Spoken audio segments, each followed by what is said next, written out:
मेरे प्यारे बच्चों, आप सभी का हमारे YouTube चैनल में स्वागत है। आज हम सभी मानव के श्वसन तंत्र के बारे में विस्तार से चर्चा करेंगे। आप सभी ने सोचा कि हम सांस क्यों लेते हैं, कैसे लेते हैं? आपके मन में ये कभी विचार आया कि आखिर हम सांस कैसे लेते हैं और सांस लेना क्यों जरूरी है? आया किसी के मन में विचार? सोचिए जरा एक मिनट।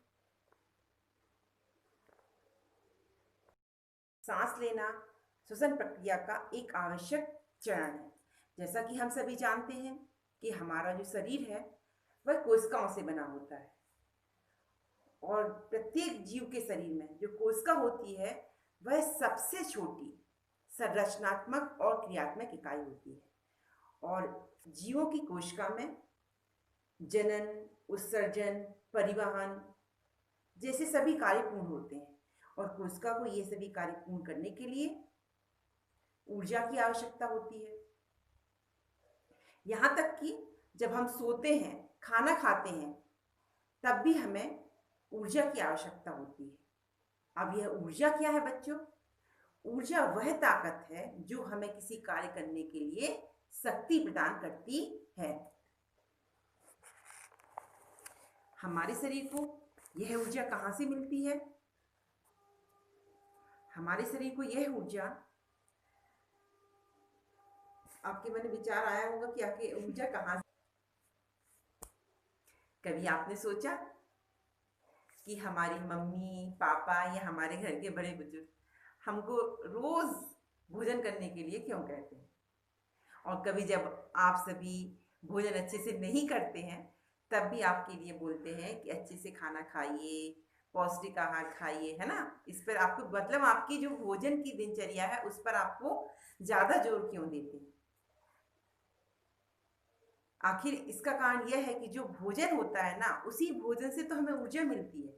जब हम कभी बीमार भी पड़ते हैं और हम डॉक्टर के पास जाते हैं तो डॉक्टर भी हमको यही सलाह देते हैं कि दूध, फल खाइए, पौष्टिक आहार कीजिए, है ना? तो आप समझ गए होंगे कि हमें भोजन क्यों जरूरी होता है, क्योंकि हमें ऊर्जा प्रदान, मतलब हमारे शरीर को जो ऊर्जा चाहिए उसका मेन सोर्स क्या है, मुख्य स्रोत क्या है? भोजन है। अब भोजन से ऊर्जा हमें कैसे प्राप्त होती है? सभी जीवों को ऊर्जा प्राप्त करने के लिए श्वसन की आवश्यकता होती है। मतलब श्वसन के द्वारा ही हमारे शरीर को भोजन से ऊर्जा प्राप्त होती है। अब श्वसन कैसे होता है? श्वसन क्रिया में हम क्या करते हैं? जो वायु होती है वह सांस के द्वारा हमारे अंदर प्रवेश करती है ना? और जो वायु हम सांस के द्वारा अंदर प्रवेश करती है उसमें ऑक्सीजन की मात्रा अधिक होती है और जो वायु हम सांस के द्वारा बाहर छोड़ते हैं उसमें कार्बन डाइऑक्साइड की मात्रा अधिक होती है। और हम जिस वायु को शरीर के अंदर प्रवेश करते हैं और मतलब जिसमें ऑक्सीजन की मात्रा अधिक होती है, वह ऑक्सीजन की मात्रा हमारे शरीर की कोशिकाओं में जाकर भोजन के विखंडन में सहायक होती है। और इस भोजन के विखंडन से जो ऊर्जा निकलती है उसी से हमें क्या मिलती है? उसी उसी को हम ऊर्जा कहते हैं और उसी ऊर्जा से हमें शक्ति प्राप्त होती है। और ऑक्सीजन की उपस्थिति में भोजन के विखंडन की यह क्रिया जिसमें ऊर्जा मुक्त होती है उसे हम क्या कहते हैं? कोशिकीय श्वसन कहते हैं। सभी जीवों में कोशिकीय श्वसन दो प्रकार से होता है।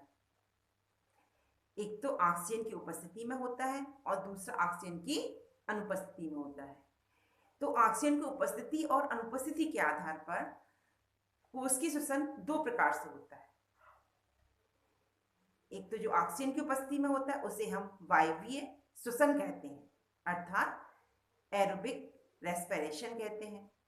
और जो दूसरा ऑक्सीजन की अनुपस्थिति में होता है उसे हम अवायवीय श्वसन अर्थात उसे एनएरोबिक रेस्पिरेशन कहते हैं। अब वायवीय श्वसन को हम बताते हैं कि किस तरीके से यह क्रिया होती है। जब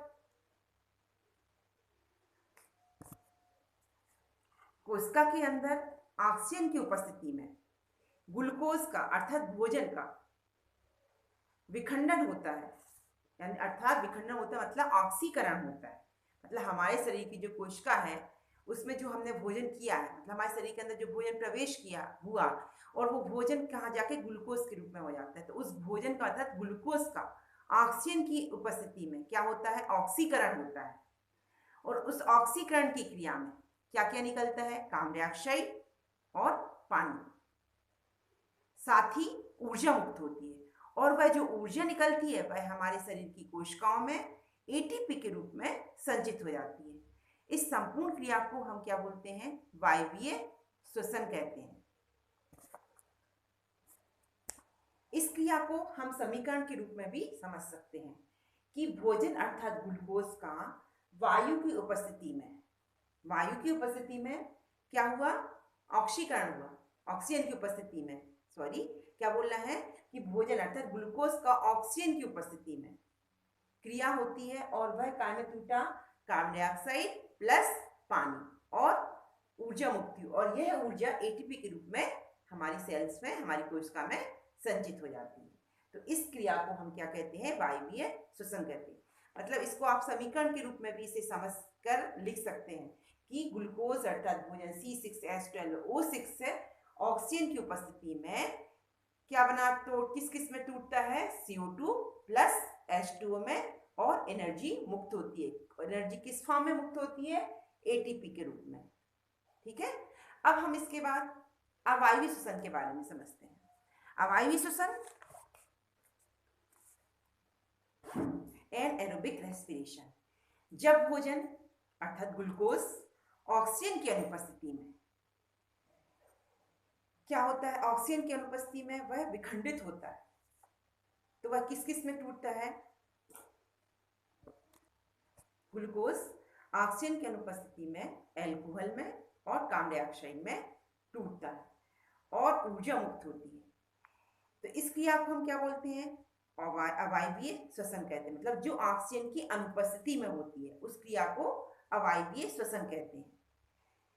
और इस क्रिया में अपूर्ण ऑक्सीकरण होता है, ग्लूकोज का अपूर्ण ऑक्सीकरण होता है। वायवीय श्वसन में ग्लूकोज का पूर्ण ऑक्सीकरण हो जाता है, लेकिन अवायवीय श्वसन में ग्लूकोज का पूर्ण ऑक्सीकरण नहीं होता, और यह क्रिया ऑक्सीजन की अनुपस्थिति में होती है, जिसमें एल्कोहल और क्या बनता है, CO2 और एनर्जी मुक्त होती है। यह क्रिया ईस्ट जैसे जीवों में होती है, और ये जीव ऑक्सीजन की अनुपस्थिति में जीवित रहते हैं और इन्हें ऊर्जा भी प्राप्त होती है, और ऐसे जीवों को हम अवायवीय जीव कहते हैं। जैसे कि ईस्ट होता है, जैसे कि आप सभी के घर में आपने देखा होगा कि आपकी मम्मी कभी ढोकले बनाती हैं, है ना, कभी डोसा बनाती हैं, तो उसमें आपने खमीर उठते हुए देखा है ना। तो मम्मी लोग क्या बोलती हैं कि इसमें खमीर उठ गया है, मतलब इसमें क्या हो गया है, ईस्ट की जो क्रिया है फर्मेंटेशन हो गया है। तो ये जो फर्मेंटेशन की क्रिया है,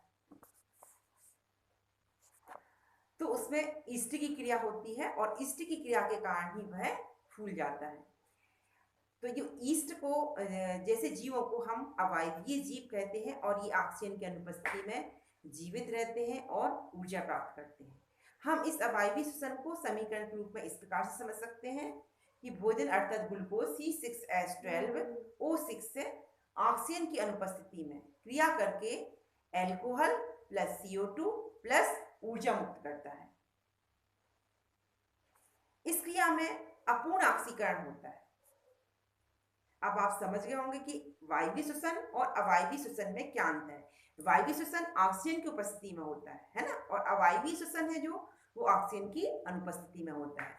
वायवीय श्वसन में CO2 और क्या बनता है, H2O प्लस एनर्जी एटीपी के रूप में निकलती है, और अवायवीय श्वसन में ऑक्सीजन की अनुपस्थिति में होता है, और जो ग्लूकोज है वो एल्कोहल और CO2 में विखंडित होता है और एनर्जी मुक्त होती है। अब वायवीय अवायवीय श्वसन में ये आपको अंतर क्लियर हो गया होगा। बच्चों, आप जानते हैं कि हमारे शरीर में भी अवायवीय श्वसन की क्रिया होती है, और यह क्रिया कब होती है? यह क्रिया हमारे शरीर में तब होती है जब हमारे शरीर में ऑक्सीजन की आपूर्ति कम हो जाती है, और यह क्रिया हमारे शरीर की पेशी कोशिकाओं में होती है।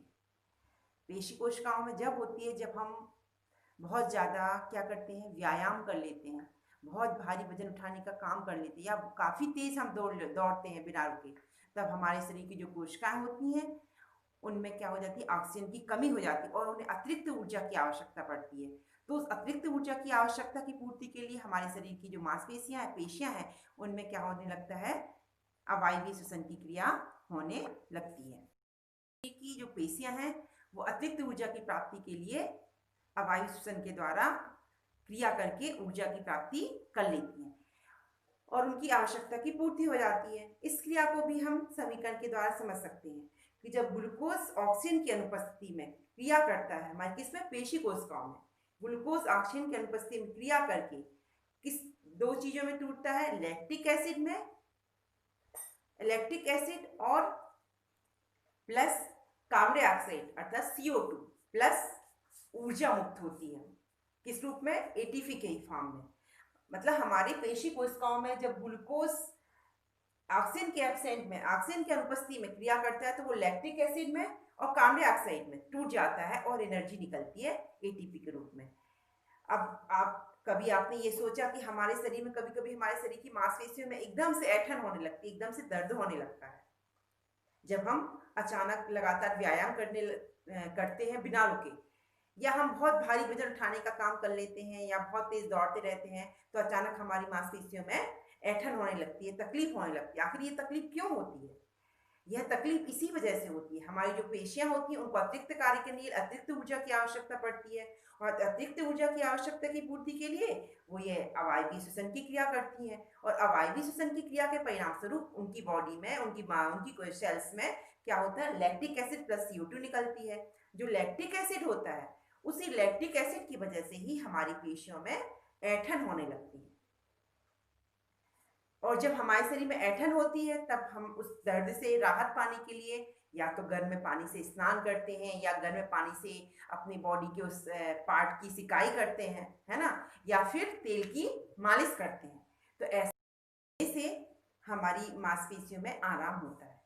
उसका कारण यह होता है कि गर्म पानी की वजह से हमारे शरीर में क्या होता है, रक्त का संचार तेज हो जाता है और इसी प्रकार जब हम मांसपेशियों में हम मालिश करते हैं तो मालिश की वजह से भी रक्त का संचार बढ़ जाता है और रक्त के संचार के बढ़ने से हमारी कोशिकाओं में ऑक्सीजन की आपूर्ति क्या होती है, हो जाती है और ऑक्सीजन की आपूर्ति हो जाने से जो लैक्टिक एसिड है वह कार्बन डाइऑक्साइड में और पानी में पूर्ण विखंडित हो जाता है। लैक्टिक एसिड CO2 और H2O में टूट जाता है।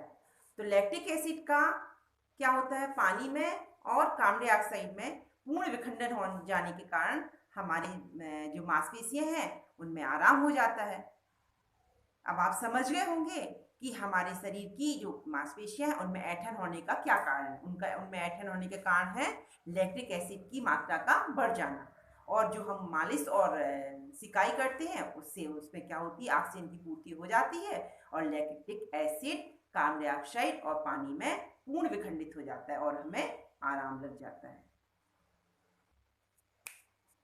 बच्चों, अब आप सभी समझ गए होंगे कि हमारे लिए भोजन कितना आवश्यक है और साथ ही हमारे शरीर के लिए श्वसन भी उतना ही आवश्यक है, क्योंकि भोजन और श्वसन के इन दोनों के बगैर हम सभी को ऊर्जा प्राप्त नहीं हो सकती।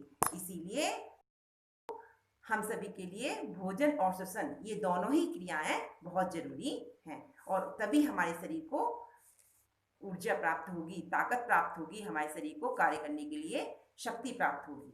अब आप समझ गए होंगे कि ऑक्सीजन हमारे शरीर के लिए कितनी आवश्यक है, साथ ही भोजन क्यों आवश्यक है और श्वसन की क्रिया क्यों आवश्यक है।